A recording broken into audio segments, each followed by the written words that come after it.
Hey there, friends. How can you strengthen your intuition? I bet you knew I was going to ask that. That's what I would love to take a look at today. Our lovely friend Albert Einstein has a quote I absolutely love. He says, allegedly, I didn't hear him say it. I just heard that other people heard him say it.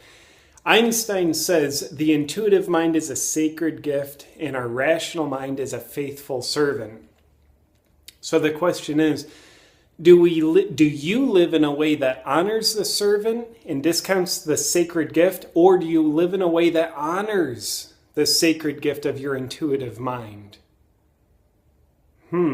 That's a good question.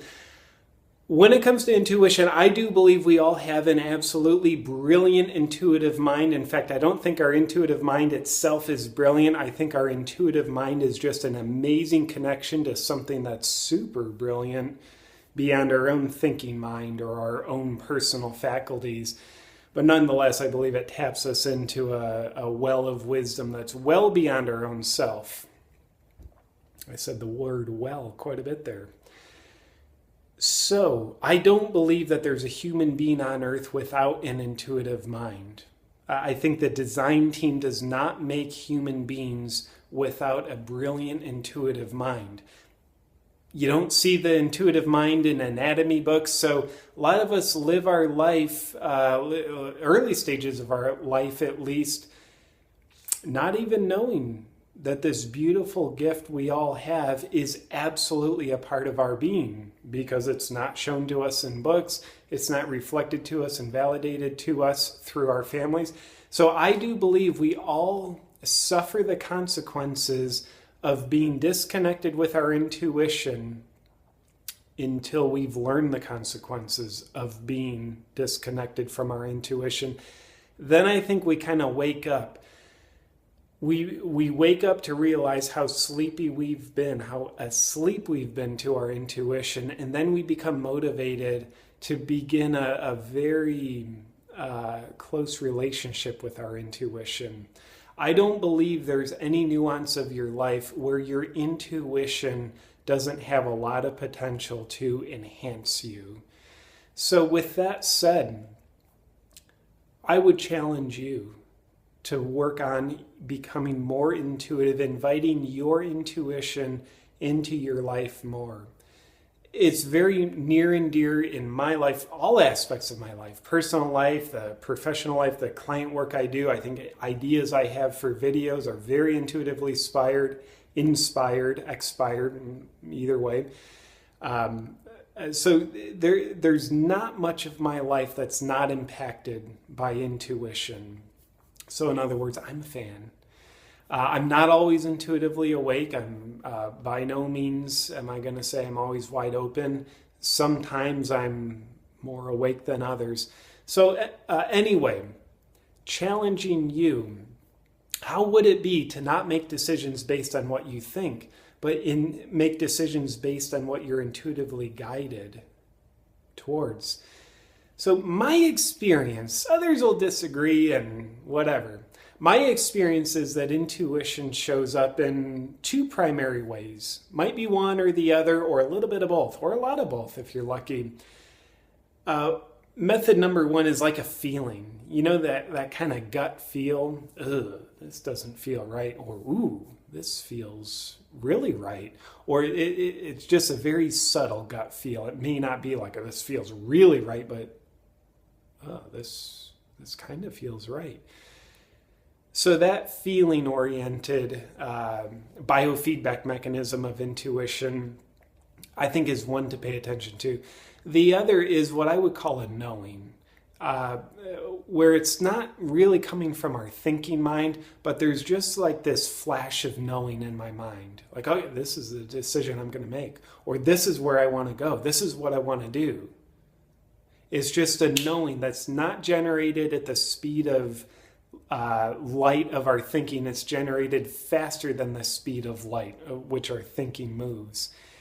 And I think when we can begin to notice how intuition shows up for us, is it more feeling or is it more of a knowing?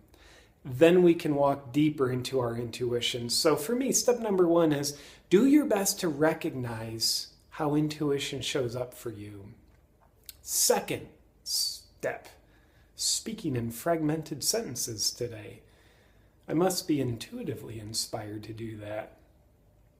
Second step is learning to trust your intuition more. So it's one thing to recognize how it shows up. And it's one thing to sort of listen to what your intuition says. Like, oh, my gut's telling me this. And third step, we're on Holy Trinity all of a sudden, it's something even more profound to trust it. Trust your intuition. Recognize it, and then eventually I would invite you to take the risk of trusting your intuition. I think there's nothing that triggers our rational mind, the faithful servant, as Einstein said, more than trusting our intuition, because we don't have rational evidence when we're going by our intuition. The evidence is something far more, I'll say it this way, something very incomprehensible relative to our rational mind. If our rational mind is this big, our intuition is the size of the earth. So something this big, our rational mind, can't possibly comprehend something significantly bigger than it. So when we're going by what's significantly bigger, this thing, our rational mind, it gets insecure, it gets doubtful, it gets scared. And being willing to accept those, call them uncomfortable consequences of paying attention to your intuition, is part of the price to pay for having the benefit of intuition in your life.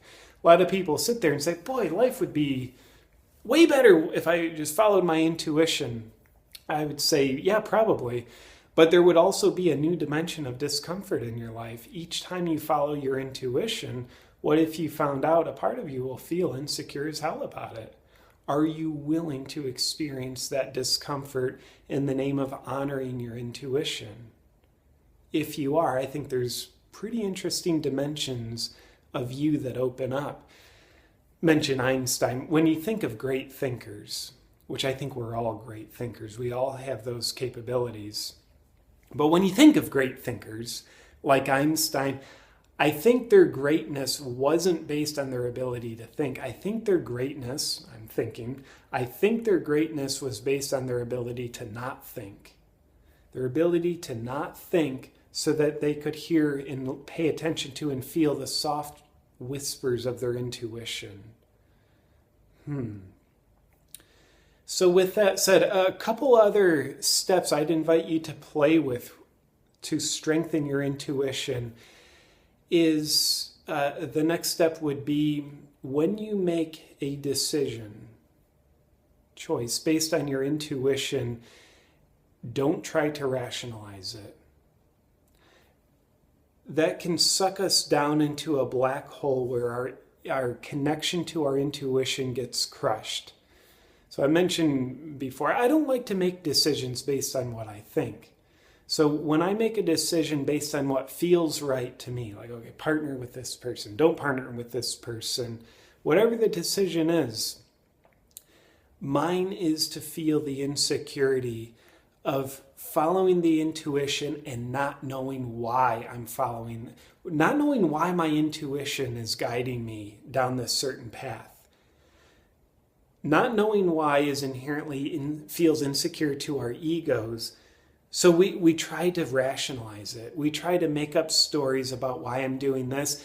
And our ego's modus operandi is, if I don't have a rationalization to justify why I'm making this decision, then I can't possibly make this decision, because I would be insane if I made the decision without the rationalization to justify why I'm making the decision.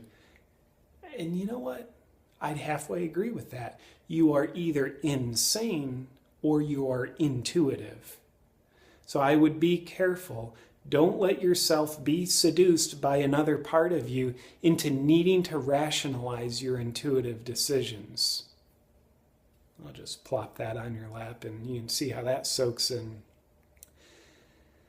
Then the last intuition strengthening tip I'll invite you to play with today is let part of you actively doubt your intuition. Part of you learns to trust it, recognize it, trust it, and by all means, I would invite you to actively give permission to a part of you to doubt your intuition when you have a knowing come in, a sense of something. I would ask you to honor the sense and also honor the voice inside that comes from a part of you that I think is always going to be there. The voice inside that says, I doubt that. Sounds like a bunch of crap to me.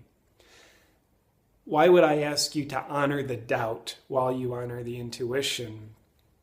I do believe that what we resist persists. Why? Because it rhymes.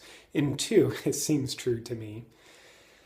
If it's true that what we resist persists, if we try to resist the part of us that doubts our intuition, it's human to doubt intuition, by the way. But if we resist that part of us in the name of, oh, no, I've got to be intuitive, so doubting intuition is not part of being intuitive, I believe that is exactly what will shut our intuition down, because we're resisting the doubting part of us and its domain and influence inside our psyche persists. The more we resist it, the more it gets strengthened. Just like the more you add resistance to your muscles, the more they get strengthened. So I like to greet the doubting parts of me with acceptance. It's absolutely okay that part of me doubts this choice I'm going to make. It's absolutely okay that part of me thinks it's crazy that I'm seeing this situation this way. It's absolutely okay that part of me thinks this video idea, this creative video idea I'm doing is stupid. It's okay. Part of me doubts that it's valid. And it's okay that I'm honoring the intuitive guidance anyway. I think life is far too important to just think about. I think life is important enough that we owe it to ourselves to not think about life all the time, but to begin intuiting life, to be connected to a source of guidance that I think is far wiser than we could ever be ourselves. I think intuition connects us to something far greater than what we could ever believe we are. And I think that works for us. With that said, the last question is, are you willing to experience the insecure consequences of walking into new intuitive territory, knowing that parts of you will probably not like it? So that's my question for you today, and I appreciate you doing the dance of considering how you can strengthen your intuition.